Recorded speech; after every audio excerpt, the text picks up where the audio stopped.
Shalom, welcome to Power Up. We are pleased to present a discussion with Moray Tony, a teaching elder with over 3 decades of experience leading a Texas congregation and a disciple of Yeshua. Joining him are 2 of his students. This session will explore scriptural insights, address challenging questions, and provide uplifting encouragement. Please note, this discussion will focus on broad concepts and inspirational applications of Scripture rather than detailed exegesis. We are led to encourage growth in believers of Yah, spiritually empowered through action, and be a place of upbuilding to get powered up in the Most High.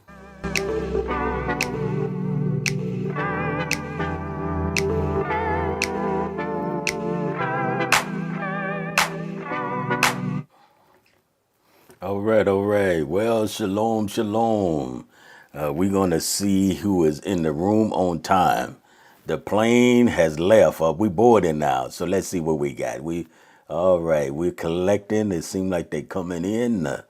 Well, shalom to all of you that are coming in, that are already presently here. Appreciate you all. And maybe if you're not even in the room, but you put up long aside there, and hopefully that it can be an encouragement on this Tuesday night. I guess it's according to how you're looking at it, how many hours behind you may be, but we still got a little sunlight out there, huh? We'll say in the evenings. All right. We all been talking about, this is part 2 in that, and we have been, let me go ahead and get a couple of more just popped in, so we might as well go ahead and welcome everyone. Hallelujah. Welcome everyone. This is part 2 of a double-minded man, of course, is unstable in all his ways. And that is our foundational scripture that we have put in our heart in order to express, to look into in that. And I think on last week we had put together that which we had continually to do in the thing of the Father. So it's a great time. Someone said, all right, it's a great time. Encouragement and power up. So we want to make sure, shout out to Anthony, to make sure that we really focus on that. And I think it'll help us to get through the things that we need to get through. And it's going to be, I'm excited. I'm excited to hear what you gentlemen has to say. I think I always get to be able to do something like that. We want to understand that there are some causes in this that brings about confusion. Now, sometimes when I think about the double mind, it's only cause sometimes, not all times, that we are confused about something, right? We're confused about a situation. Sometimes we have fear of rejection, right? When we're talking about being double-minded, or the opinions of man. Those are the things that really get us confused. Anytime you have a double-minded and you don't have a good foundation, then the fear of some things will get a hold of you and have you to change your stance or your opinions on different things. Man's opinion, you okay until somebody else say something different. Man's opinion sometimes can get you into that thing. And so sometimes we are trying to obey Yahweh while keeping our own sinful patterns. One of the things about the renewing of the mind is you have to let go of one and then you have to replace it with something else. So sometimes if we have the habits that we may have, all those things that we may have, it is a process of replacement.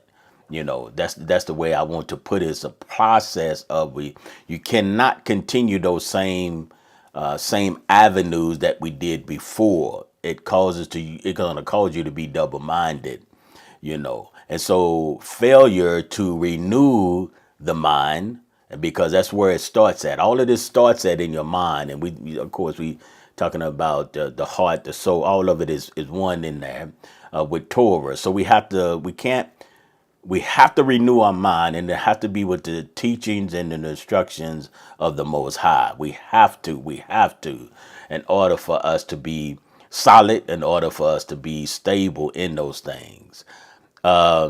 The lack of confession and the fact of examining our heart can cause you to have a double mind, because it'll keep you on the path of a sinful way, right? You have to choose. You come to a crossroads in every decision that you make daily. So you have to choose of what you're going to do. It's a choice. And then you can choose without no hindrance which way to go. But whatever you choose, that brings the consequences in that. And so we know our scriptures use curses and blessings. But you can choose what you need to do in that. A desire for control instead of a full trust in Yahweh. So we still want control in the sense of what I want to do, right? That's it. I want to do. And so sometimes if you're not trusting Yah, then you're going to trust something else, right? So if you ain't trusting the Father, you're going to trust something else. And and how do we get free from this, though? How do we get free from this? And in Psalms 86 and 11, unite my heart to fear your name. So we have to make sure, and I'm just kind of quoting that, we have to make sure that our hearts has to be united. So we're going in one path. There's nothing in there that has two paths in that. We're talking about wholeness. We want to be made whole again. So we have to have some daily checks in our heart. We can't have nothing split. We don't need splits. It has to be in our heart. So when we doing a daily heart check, it has to be daily. So I'm looking for the hidden sin. I'm looking for the hidden compromise that I did, and it will bring outward confusion if I don't deal with it, right? If I don't deal with it. And one of the things said that you are unstable in all of your ways. So it's going to affect you all the way down in that. And so mix ideas, something that's not solid, is going to cause you to go off in different areas. But we want to be whole in that. So just remember that those things will kind of hinder you from doing that. We're just gonna jump right in here with a couple of questions, and I'm gonna drop a couple of questions. Of course, the gentleman hadn't don't know where I'm going with this, but hopefully it will be something that we can jump right into in that. Okay, what does it mean to be double-minded from a biblical or a Hebraic understanding?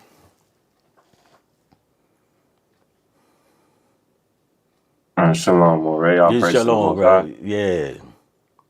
Um, the double-minded is it's like you playing both sides of the fence. Mm-hmm. You know, almost like we use the term today, two-faced. Mm-hmm. Um, you're not operating in a way where you on one side or the other. It's like you're trying to play on both teams. Mm-hmm. Mm-hmm. I guess we could take it the Greek way. I'm gonna wear the white and blue for this team, but later on I'm gonna put the green and yellow on for the other team. And it's like, no, you can only play on one team, Mm-hmm. you Mm-hmm. know. So if you're double minded, you also have some doubting going on too.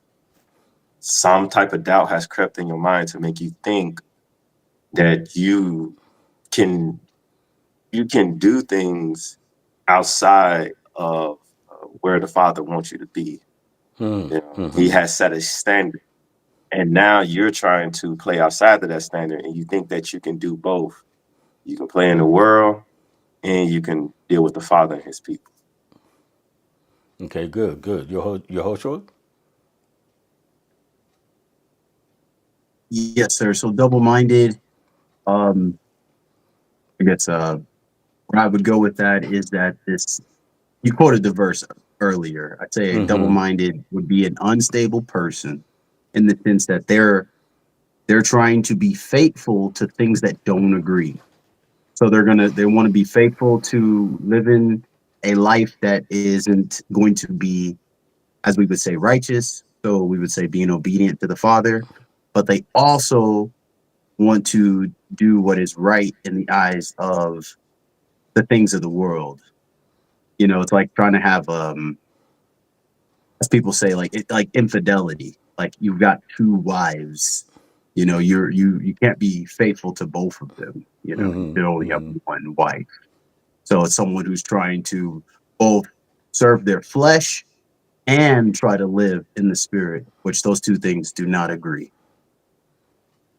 All right, all right. I want to also we're going to bring it on home, as in this question here is, have you ever recognized double mindedness? Okay, first of all in yourself, and then in others as well, right? And then what does that look like? Because somebody may be listening to this and or see this later on and say, okay, how can I recognize that though? How do I know I'm double minded? And I'm one that always like to use myself, because it's not something that you can check off. None you can. Okay, I'm no longer double minded. You have to deal with this daily. And I want those of us that may hear this to get that in your heart. Whatever it is yesterday. What did you do today though? Because it's gonna come to you again. It's not like it's never gonna come again in that. And being double minded. So is there an example that you want to share with us? And then how do I recognize that in others? Because my heart is to help others, right? So how can I recognize a double minded in myself and then with others? And then what does that look like, Jedediah? Yes, sir. I think the first question I asked myself, uh, am I still doing the same thing that I was doing before I came to covenant? Um, or do I look like the world, or do I look like a servant of Yah? So I would try to figure that thing out first. So I know when I first came in, I was still doing things that, if someone would have saw me, that they easily disqualify me from being a true servant, because my walk didn't match what the scriptures say. So I think that right there would be one of the ways that I would identify me being double minded. I still thought it was okay to go to the club. I still thought it was okay to participate in things I shouldn't have been doing. And true servants of Yah, we don't do things like that. So Good, good. I had one foot in covenant and one foot out. So I was playing the defense at that time. Okay, okay. I'd agree with you on that one. My apologies. You had something else? No, no, no. I don't. I think you were done when you brother. Was you done? Yes, sir. Yeah, yeah, yeah. I think he was done. For sure. But I do agree with how you were saying, like trying to serve. You're trying to do both sides. I say for me, what showed up for me was my company. There's a scripture that says evil company corrupts good habit, and I know that was true. But when I came to want to serve the Father, on one hand, I'm wanting to do the things of righteousness, like it says, the things of light. And here it is. I've got this whole group of people that I can talk scriptures with, and I can share my faith with, my belief with, which was nothing like the place I came from. Then I go hang out with the people I'm with, and the word doesn't even come up one time. Like we can't, we're not talking about the word. And I could tell, I guess it's really what it is what was in my heart and what was in my tongue were the easiest ways of expressing that. Because in my heart, when I wanted to think about the things of the Father, it came easy and I was excited about it. And if I were to go hang out with the people I used to run with, my interest changed instantly. My speech Mm, changed mm, instantly. My mm-hmm, clothes changed instantly. And mm-hmm. next thing you know, you would never recognize that I'm someone that's reading, as we would say, the Bible. You wouldn't even see me as someone who believes. You would think I'm just one of them running with that crowd. And I say that was the stuff that really started to show up in that early part of my life, trying to figure out how to walk with the Father. I had to learn to cut off the world, which is was really hard. And I looked really crazy. I'm pretty sure I looked extremely double minded at that time. Okay. And then the seeing it in others, in order for us to help it, we have to know in our own self, like I say, what that looks like. And I think you gentlemen had put it out there. And if somebody tells you and they are in covenant, then your expectations is that they are walking out the things of the Father. Is that right? I think that's a good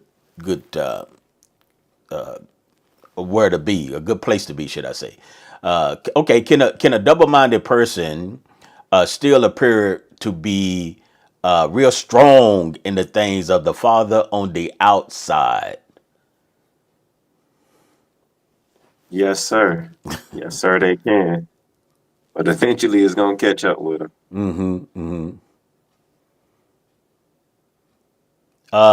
So what are some things then? Can I be double-minded? Will that affect my prayer life? Would it affect my faith? Will it affect my relationship? How is that? What's some of the ways that it could? Oh, for sure. And Mm-hmm. especially it depends on what you're doing. If Okay. you're doing something that can affect the people around you, obviously that's going to affect your relationship with your community or Mm-hmm. even with your family, you know.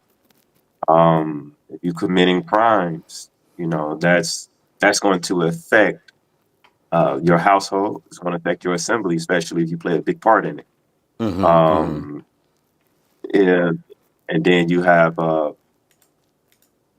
you- just walking around with this, I guess you could say, just a falseness presentation, like you're presenting yourself to be something that you're not. And like I said earlier, eventually it'll catch up.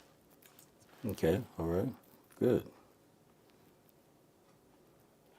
And to add my 2 cents on that, I guess where it really starts to show up for me, it's like you have this you're one person, but you have many personas, and eventually they're just gonna clash, and the real you is gonna show up. Because like essentially you can lose track of your lies, you can lose track of the different stories you tell. And if you're this person who has a persona of being set apart on the outside, we know that you even posted it earlier in the week, but we know even the Messiah had something to say about that. It's like on the outside it looks beautiful, like a sepulcher, like a the old burial boxes, but on the inside it's just a bunch of bone. So I say that person who's living that double life, they feel hollow, they're lifeless. Mm-hmm. They're seeking things, but it's never going to fulfill. They drink but they're still thirsty. It eventually it's going to come to the point to where they're exhausted trying to live these two lives, and the one that they love the most is going to win over. It's going to win them over, because it can cause depression, like we talked about earlier. And I know that if you're playing around and trying to be two people at once, eventually your mind is going to start failing. So when I do that, what is the lack of is it can I choose to be double minded, or is it a lack of understanding, or what's going on there? Do I choose that? I think it could be both, because Okay. there were times when I was doing things, and once I found out that I wasn't supposed to do that, I stopped. Mm-hmm. Now I can choose to continue to do it after the correction comes. Then obviously that's my choice, Mm-hmm. and I'm gonna have to live with that decision. But also, it's some things that the flesh wants, and Mm-hmm. Mm-hmm. And at times we just allow the flesh to win. And since we're spiritual people, we got to really try to tap in into the spirit of the Father to make sure that the flesh is not winning, because it's something that we want. We all have some type of device. We all have something that we want. Even if we battle it and we win every day, it's still something there. Okay. Okay. Good. Yes, and I guess another way it would show up would be, um, since we eat according to the scriptures, so we're gonna read the labels of our food. So I'd say there's a willful ignorance in it. So if this person willfully, like you talked about, is there two ways it could go? Is this something that am I naive, or am I being hard headed, as we would say?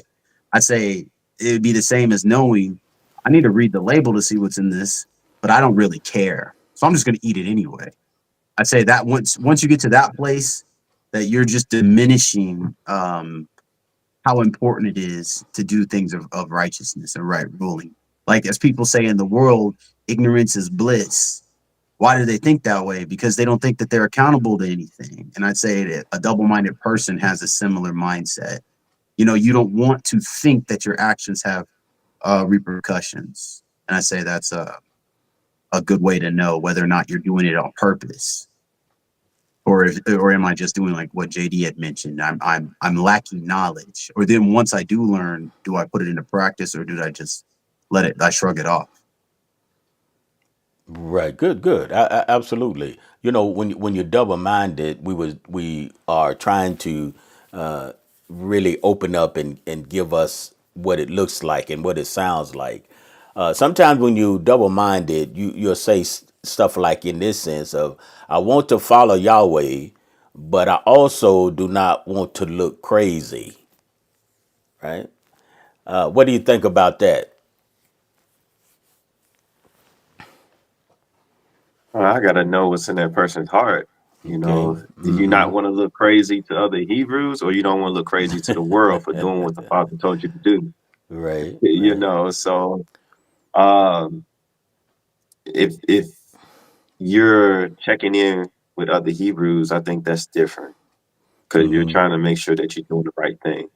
But if you worrying about being looking crazy to the world, you know, you got to ask yourself, am I doing everything that the Father requires of me? Mm-hmm. Or am I going places where the Father never even told me to go? And yeah, you can look crazy to both Hebrews and the world if you go that route. Okay. But as long as you're doing exactly what the Father tell you to do, I wouldn't worry about looking crazy. I'm pretty sure people probably think I'm crazy with a head covering and strings on my pants, but Mm-hmm. hey, just doing what the Father tell me to do. Okay. All right. Good. Yes, and I agree. I guess it really determines like where your heart is. We have so many scriptures that we can go on and on. We know that when Elijah was calling on the Father with the prophets of Baal, they were cutting themselves and flogging themselves. You talk about looking crazy. That's pretty crazy looking to me. But we know that practice still lives today. Flagellation, people still do it, and I think it looks crazy. But I think to the Most High, if we were to be doing things of righteousness, it's not about what it appears man to man. It's about what it looks like from Him, from the Most High's perspective. So yes, I'd say that if you're concerned that you want to follow Yah, but you also want to look a certain way, I'd say that that's a heart problem. Mm-hmm. Because if you follow in the master, your heart is going to be set on obedience, not on appearances. And in John 7:24, it says, "Do not judge according to appearance, but judge with righteous judgment." So I know that the master is the one that's going to be able to discern whether or not this is going to be something that so-called looks crazy. But looks crazy would be, I think, terminology to say, I'm not ready yet. My heart's not really where it should be. I want to Mm-hmm. follow Yah, but when it comes to his commandments, they make me feel uncomfortable. This is the way I'm interpreting a statement like that. Well, if Mm-hmm. the commandments are making you feel uncomfortable, then I would take a look at the fact that obedience is what's going to change things. So you're not going to know until you obey how you really would feel about that. Like test the water. It says taste and see that Yah is good. I'd say that you would need to prove your belief. You can't just walk on saying it. Okay, absolutely. So another maybe a double-minded person may sound like this: I trust him, but I need a backup plan. What do you think about that? Um, oh man, I mean, where do you go with that one? That's Right, right. a backup plan. I mean, you need backup plans for all type of things. When you're in college, things may not work out with your backup. You apply for this job to start your career. It may not go the way that you want it. You need a backup plan. But we talk about dealing with the Father. Right, He's right. the only plan. There is no plan B. You know, he's the way, and that's what we should be walking in. All right. Okay. Yeah, I think that's one of those ye have little faith moments. Okay. The Okay. psalmist wrote something along the lines of to trust in Yah is better to trust in princes. To trust in Yah is better to trust in what is it, chariots and horses. There's all these other things. Why? Because the things of the world are going to let you down. So if Mm-hmm. you have a backup plan to the Most High, then He was never your first plan. You never Okay. trusted to begin with. So if your trust is in the Father, who could do better? He's the helper and our shield in time of trouble. If anyone is here to help you in the flesh, it's because He provided. So the idea is, if you're trusting in flesh is always going to let you down. Yeah, absolutely. Well, this double-minded person, they could sound like this too. They say, I believe in the word unless it costs me too much. What y'all think about that? We're called to store our treasures up in heaven. Mm-hmm. So that should be our main focus.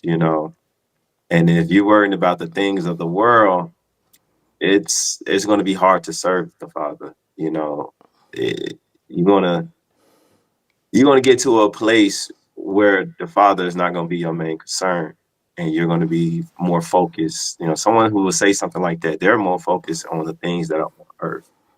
Mm-hmm. You Mm-hmm. can't. You know, even the Messiah. Told the man, sell everything you have and follow me. He couldn't do it. It was hard because his heart was stuck on the things that he can see, things that he can feel, rather than coming under the master and learning.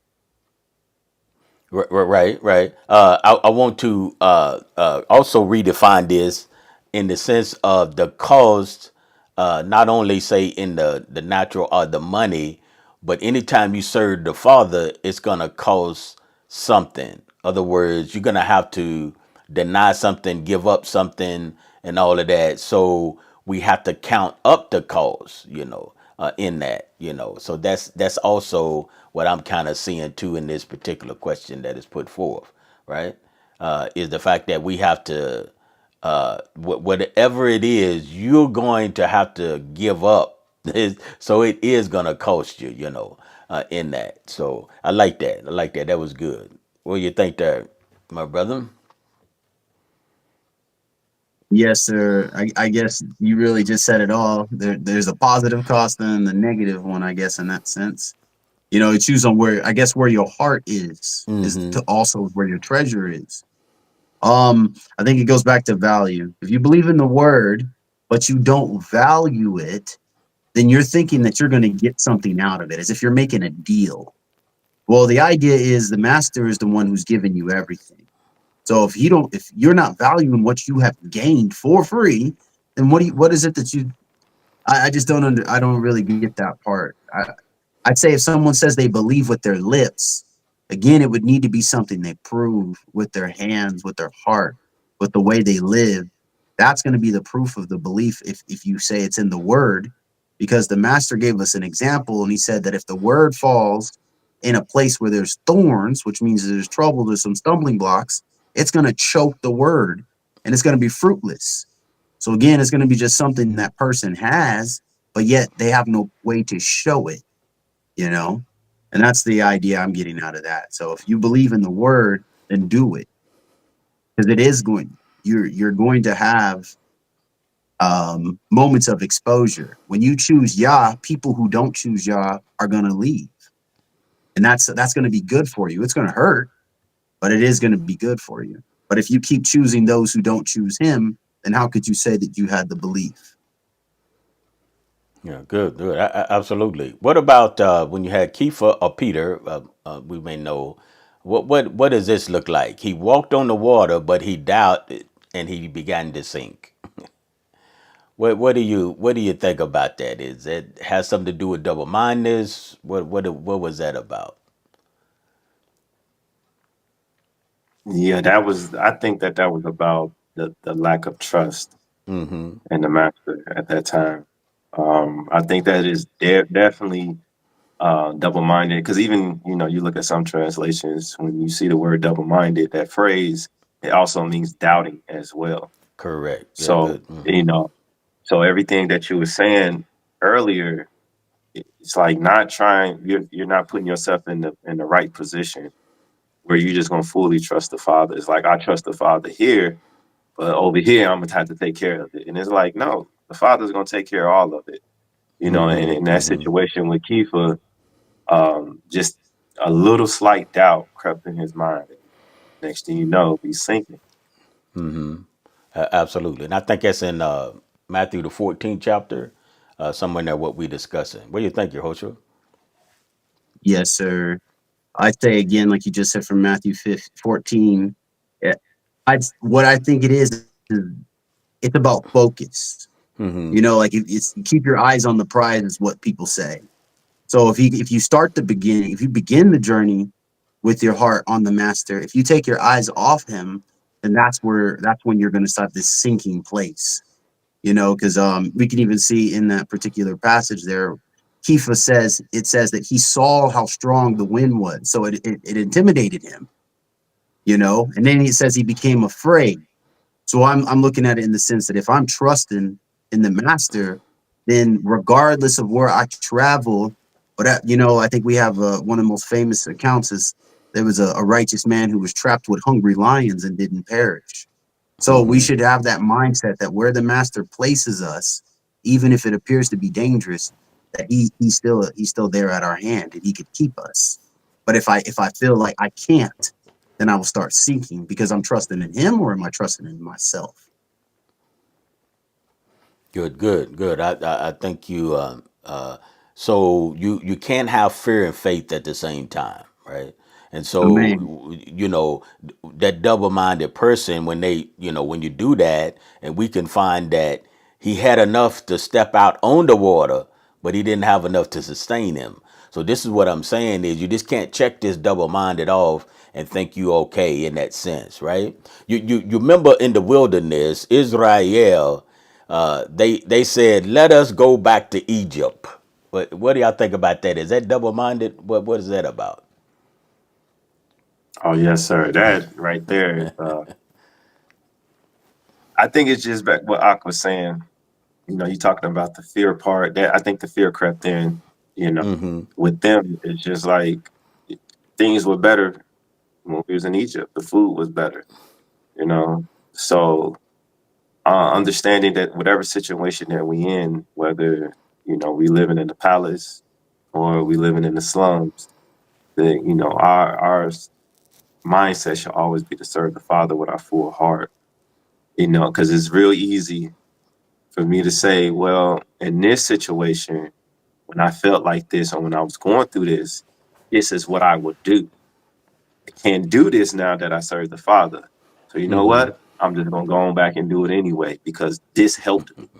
Mm-hmm. Whether no matter what it was, whether it was a substance or anything. It could be anything that you did before that helped you in your situation. It's like, okay, I'm gonna go back and do those things I used to do.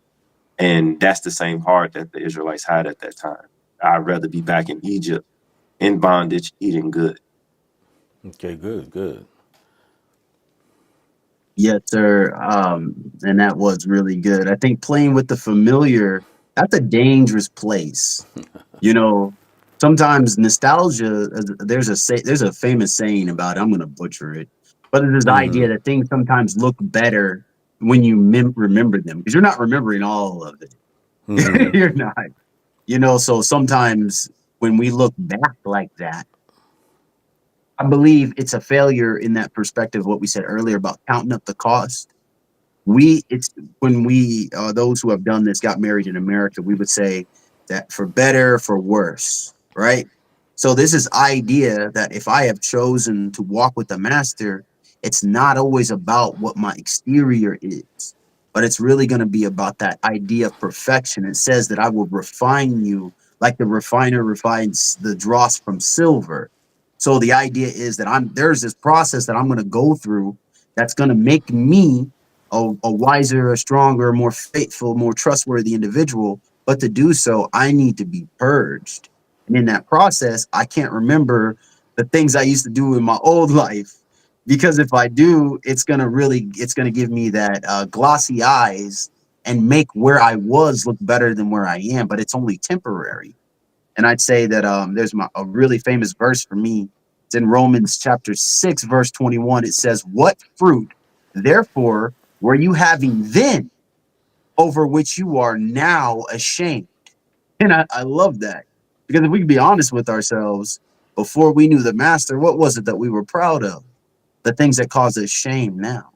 You know, so I think that looking back like that, thinking I want to go back to Egypt is really just a real slight way of saying this is harder, or this isn't what I thought it was. And I think it's the flesh really screaming out saying, you know, that it does not want to be nailed to that execution state, you know. So we should really Mm-hmm. just let the ruach that the Father put within us lead us through that temporary point of pain, so that we can see that on the other side is joy. Absolutely. Okay. Good. Good. In First John, of course, it says, I think it's chapter 1. Uh, if we say that we have fellowship with Him and walk in darkness, it says that we lie and are not doing the truth. So, can you walk in darkness and light at the same time? No, sir. Darkness and light do not go together. You know, the light was made to penetrate the darkness. So Mm-hmm. you, if you saying that you're in the light, but you're dealing in darkness, way I look at it, you just in darkness because you can't have both. You know, Mm-hmm. they don't both go together. I know we have this thing in this world, um, that symbol with the white and black, and then it has the white and the black in each one, and what it represents doesn't represent, you know, us as Hebrews and the things that we can read in our scriptures. You Mm-hmm. know, we're called to be set apart. Someone who's set apart is fully invested in the light. You know, that's what they Okay. want. Mm-hmm. They don't want anything else that has to do with darkness. And if darkness was to come up, is either we remove ourselves or we shine light in that area. Okay. Good. What do you think, Yehoshua? Uh, Yamini, me too. Very, very well said. I just think it's impossible. We know when the master first spoke, he banished darkness from the place where he put light.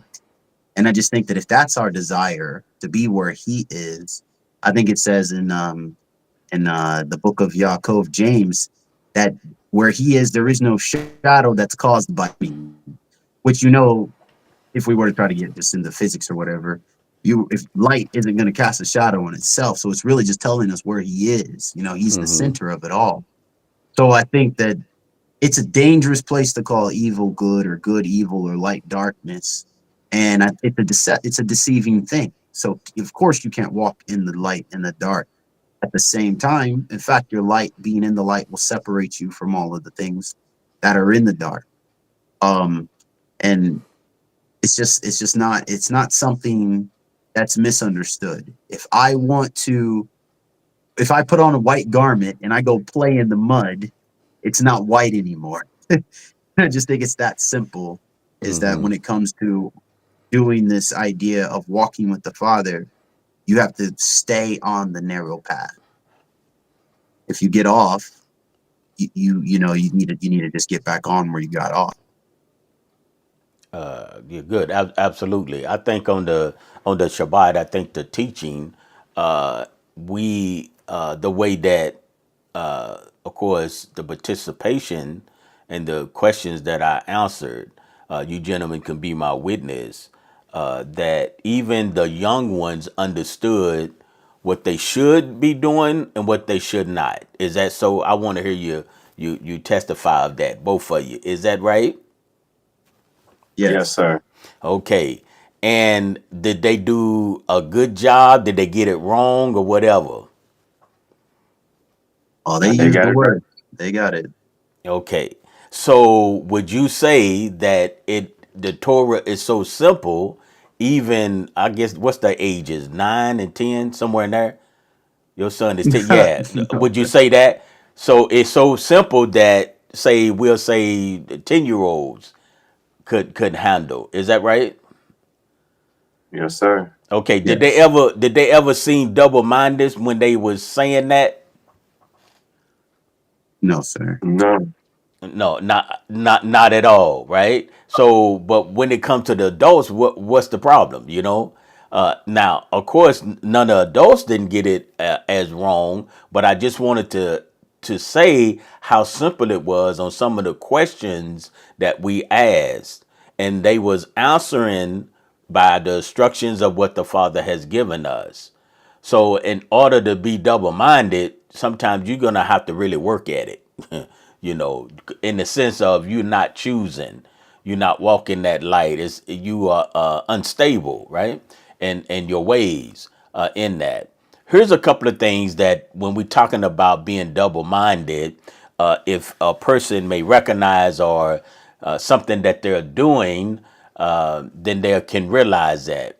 A double-minded person, one day they zealous, they excited, the next day they compromising, right? That's a double-minded person. You're not stable. You are not anchored. We are trying to get anchored. And I think you, gentlemen, have brought out, not in this word, this is the word that I want to use to have with us. We need to be loyal and then we need to be anchored or anchored and loyal. But either way, your loyalty, see, our loyalty is to too many things. We say we do this religiously instead of making it a way of life. When you make it a way of life, then this is your life. You don't have to worry about being double minded. Also, a double minded person, they will ask or pray to the Most High, but they'll start doubting immediately what their prayer was about, right? So the thing is, why even pray? If you're going to pray and doubt at the same time, but a double minded person, they may not have believed what they was praying for, but that's the thing to do, as we say. That's the thing to do. Sometimes even in their relationships, they are hot and cold in their relationships.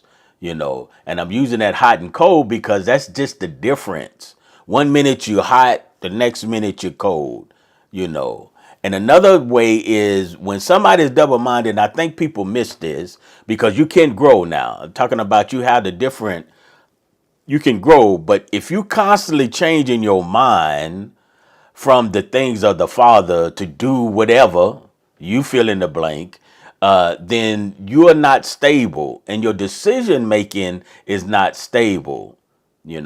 So once we get a decision and the understanding what the Father is teaching us, what the Father desired for us to do, then that's what I want to do.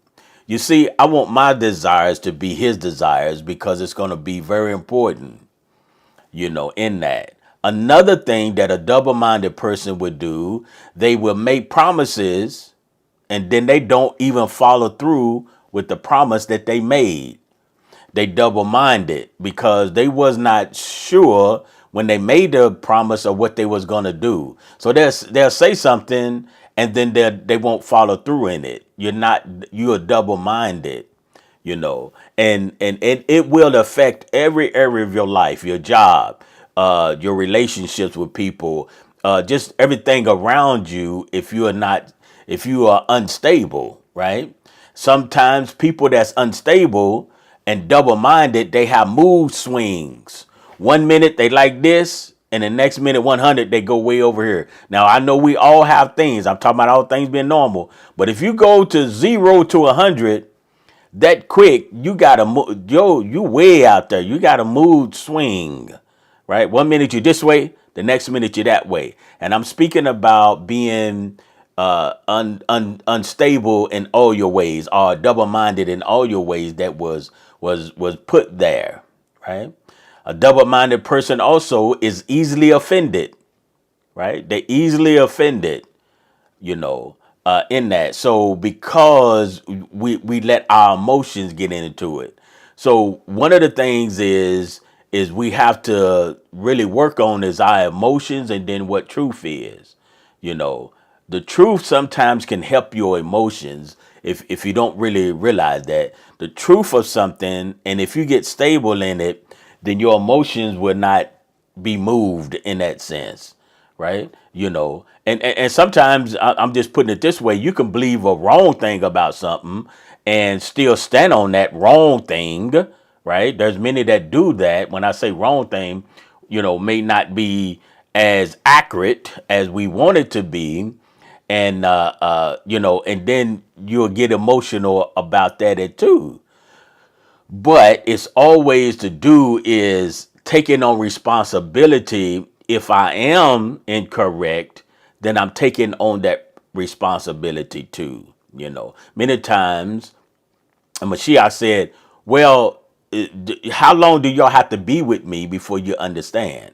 Right? How long was it going to take, you know, in that, you know, and so you also have a double-minded person that talks right, but they live, I'm going to use the word worldly. So they live like the world live, but they talk. If you listen to them talk, if you didn't never have to see them, most people may watch us and never know what our life background is, right? May not know us in that sense, right? So you may say they sound right, they sound good, but what are we living? We could be living worldly, right? But it looks good on YouTube, right? But we could be living worldly. That's a double-minded person.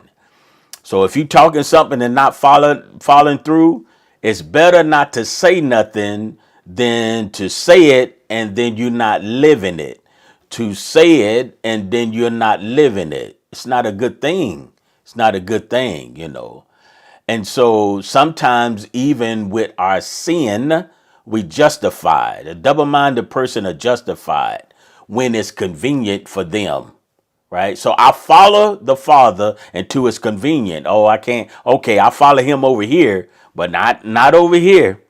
Not with this group of people. Not with those, you know, not with the work, the people at work. Not with that, you know. So those people, again, the examples of that, you know, in that. So some people are not stable, say in their giving, they give, whatever it may be. When I'm saying giving, I'm just not taking finance, which that's a part of it too. You're not consistent in what you're doing. Your consistency is not good at all when you give, okay? And I'm talking about whatever it is, your time, your talents, and your treasures, if we want to put it that way, you know, in that.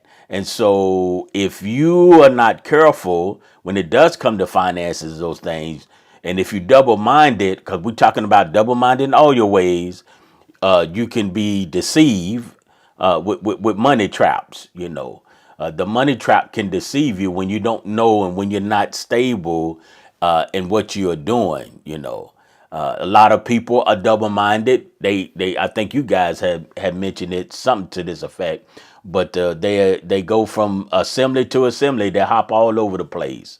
That's because they're not stable. And then once you get stable, you won't be hopping all over the place like that, right? Because you get somewhere, you know, and stick and stay, you know.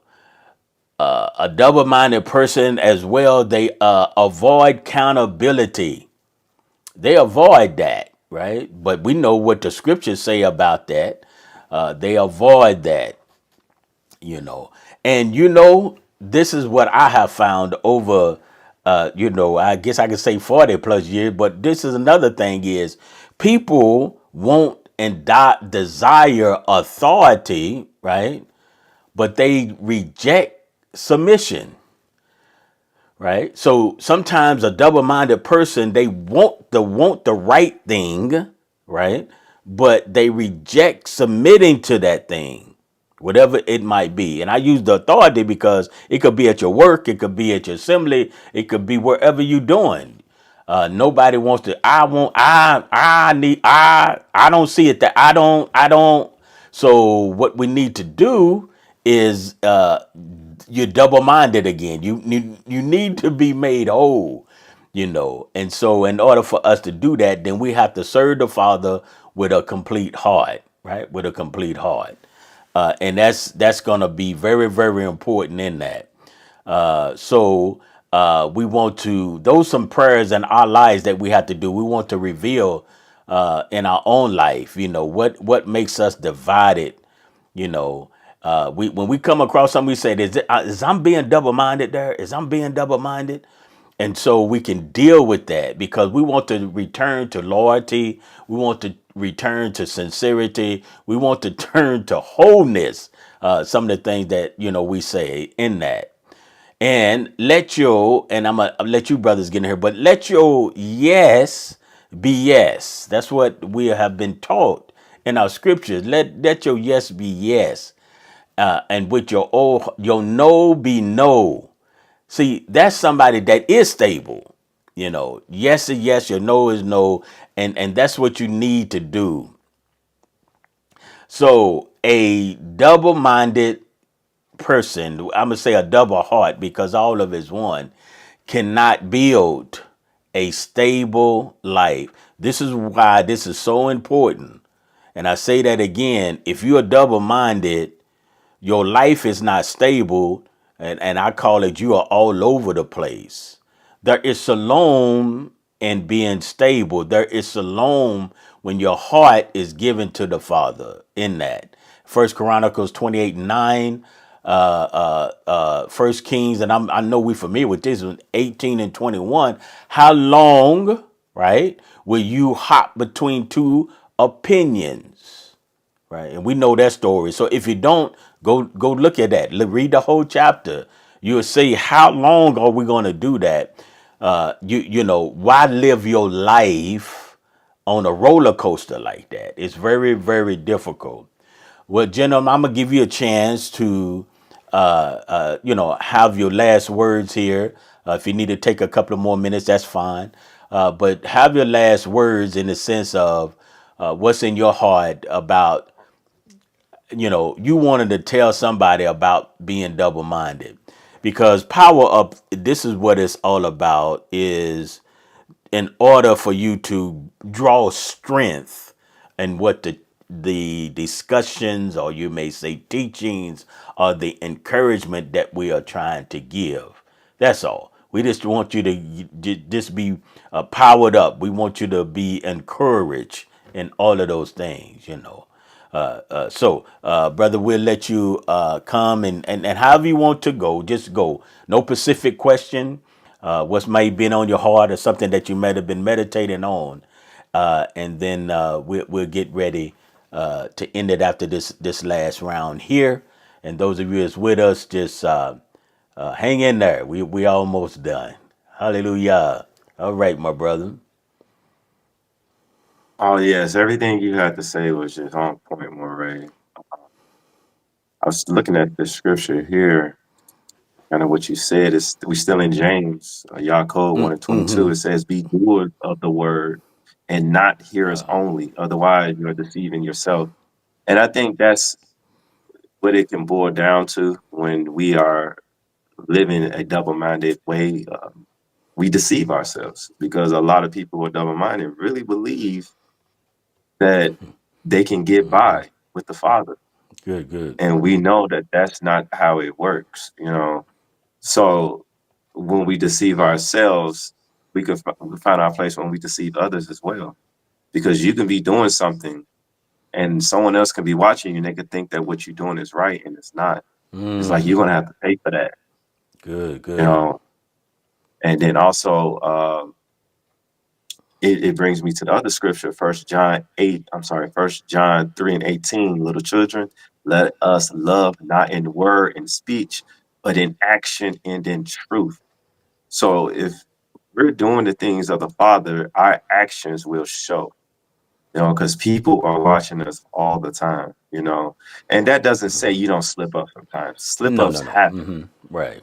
but it's about you're not, you know, a chess man falls 7 times, but it's all about getting back up, called to serve the Father in a way where most of the world will look at us like we said earlier, it's crazy. And if we are walking this tightrope of dealing with the Father's word, his truth, and we're doing it with action, there will be a microscope on us. So is that we want to make sure that we're doing all things with a pure heart and with the heart that the Father has given his servants here today. And and also making sure that in certain situations when we find ourselves slipping, we don't want to stay there.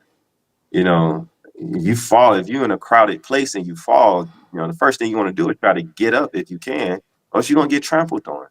So it's like just get back up, repent from what you did, and have a heart of Daweed and not do it again. And Yeah, that's easy to hallelujah. say, you know, than to do because eh, some things they can get us, and that flesh be calling.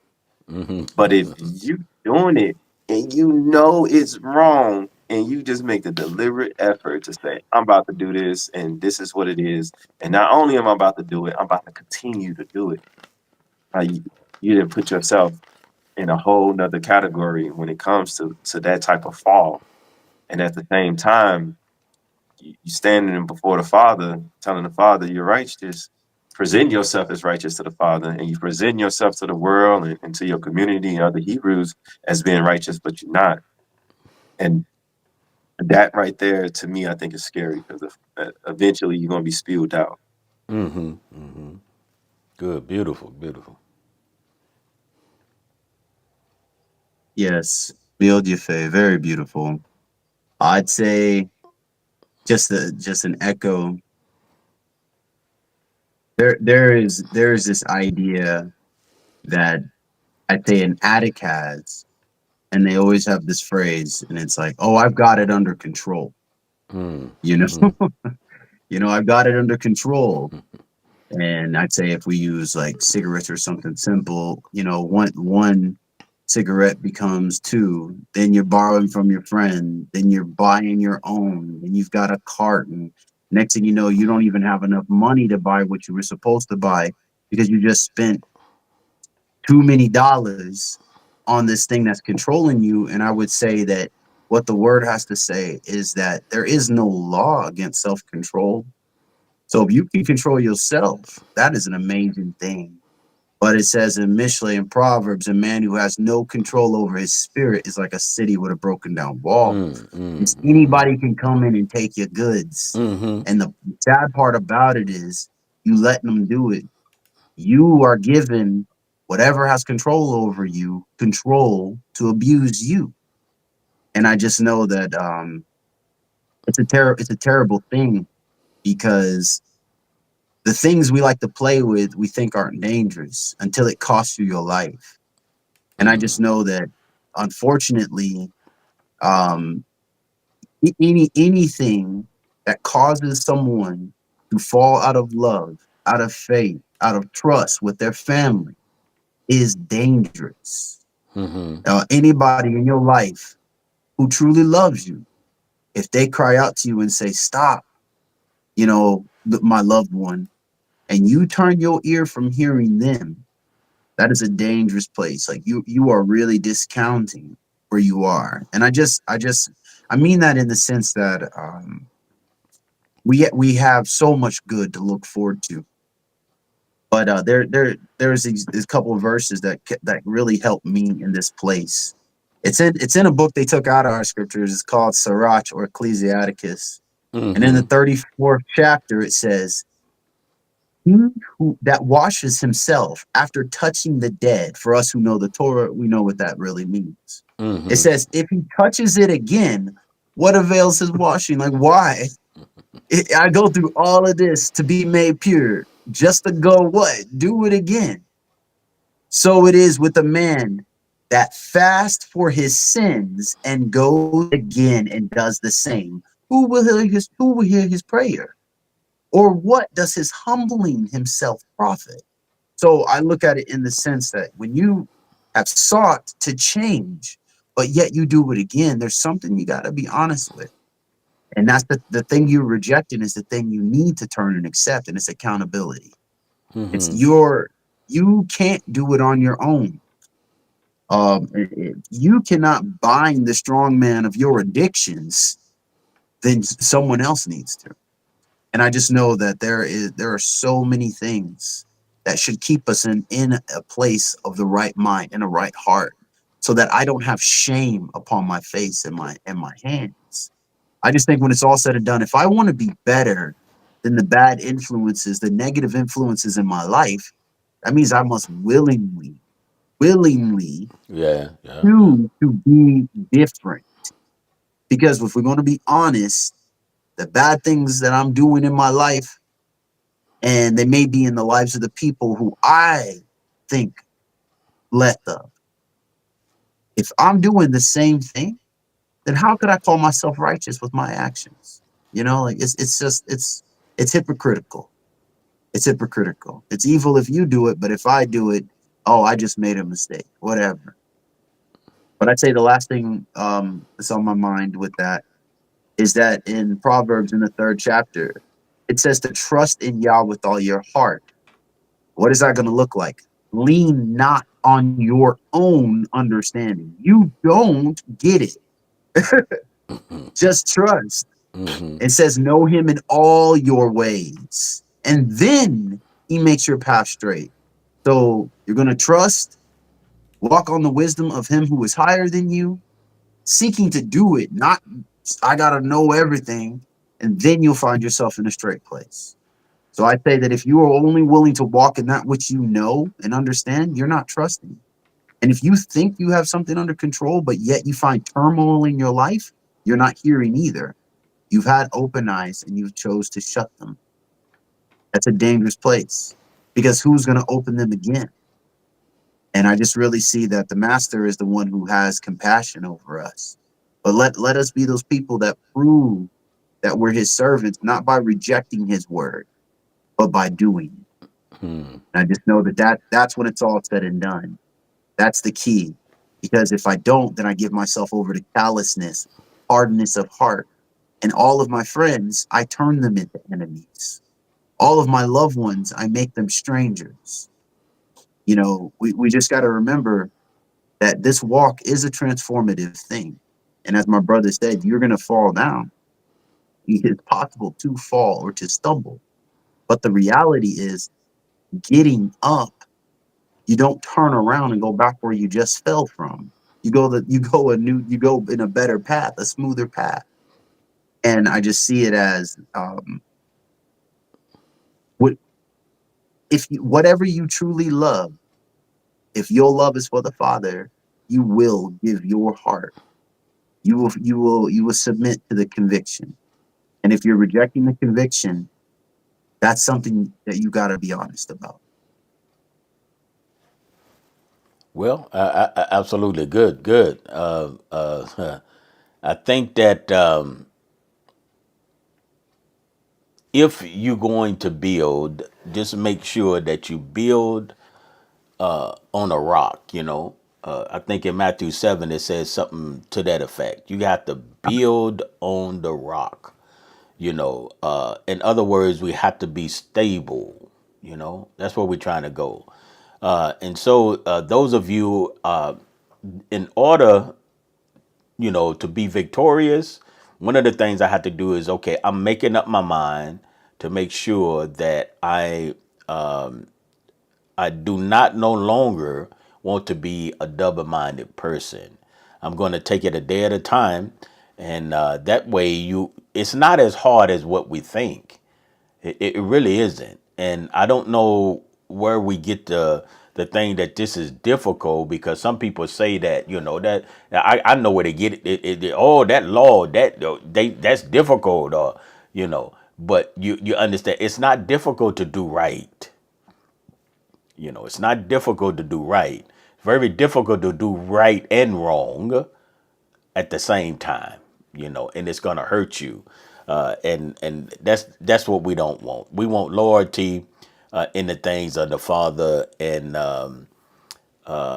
you know, I want to encourage everyone that you can do it. Whatever is facing you, you can choose the path of righteousness, and in the process, knowing that you have to grow, but decide to build, then you want to make sure you build in the teachings and instructions of the Father. And I think that would help us in that'll help us look at the danger that comes, in that. So, danger, danger, danger, And so I want to be stable, because I think it's better that way. It really is. And it's not difficult at all. Whatever it's not difficult to do. And I know I just keep saying that, but it's because of the trickery of men that we find ourselves saying, oh, that's difficult. And your flesh does not, the flesh wants to do what it wants to do. But you have to bring it under subjection. It's a submission that what we have problems with, and we want to make sure that that's done. All right, my brother. Well, we're going to go ahead and get ready to close this up, of course, and just know that I had something else here. Where was it at? Of course, so I had to do just punch one thing, and there you go. In that. But again, see, what I want to say, you have tells you the word is a lamp. That's something I want to say. The word is a path. It's your lamp. The word is the way to go. That it said all that. So thank you again, and everybody that's in the room. I'm gonna see if we can get a thumbs up that's still in the room. That'll take us. I don't know how far we behind. Maybe 30 seconds or so behind. But we want to see who hung in there all the way to the end with us in that. And if you're following the things of the Father, you definitely have some great peace. A thumbs up or hello or something. Let us know that you are still there, that you hadn't fallen asleep, and all those good things. We're going to see who's going to be first. We'll give them a few, because I know it'll. There we go. All right. Okay. Let's see who's still with us. Okay. All right. We got one. All right. In that, everybody might have stepped out the room for a second. We need some confetti. Yeah, yeah, boom, boom, boom. Yeah, Some fireworks absolutely. or something. Oh, here come Yeah. another one. Oh, we got okay. That's okay. All right. Alrighty. Okay. All right. Different households there. We enjoyed you. Always obey out of love. Always obey the things of the Father out of love. Don't do nothing, absolutely nothing without loving in that. So hey, that's what it is. So don't do nothing without a love. We want to do that. Okay, all right. That's we'll wrap it, and hopefully that it'll be good for us. Oh, wait a minute, we still got some more coming. Okay, all right. I'm glad I didn't wrap it too soon. Then they be saying, "Well, we did it." So that is beautiful. All right, we appreciate. Let me see something here. They still all right. Okay. All right. Hey. There it is. There it is. There's where you have it. All right. Okay. Yes. Got Felice up on here too. I seen her in there it is, the little delay there. Okay, all right. Awesome. We appreciate you. We're looking forward to everyone having an exciting week, and hopefully this was an addition to your life. That's what it is, and that the joy would be there. Okay. All right. There goes old Anthony in there. Okay. Well, praise Yah. Much love, Always in. Aki. Yeah, yeah. Absolutely. Okay. All right. Just a little joy that there sometime. Okay. All right. All right. There we go. Okay. All right. Well, may the love of Yah enrich each of your life, and we look forward to. I don't know if I have my closing here, but here we go right here. All right, gentlemen. Thank you so very much. Thank you for your input, and we'll talk to you real soon. Maybe around 5 a.m. You never know. That's not for Shalom. me. Uh, praise Yah.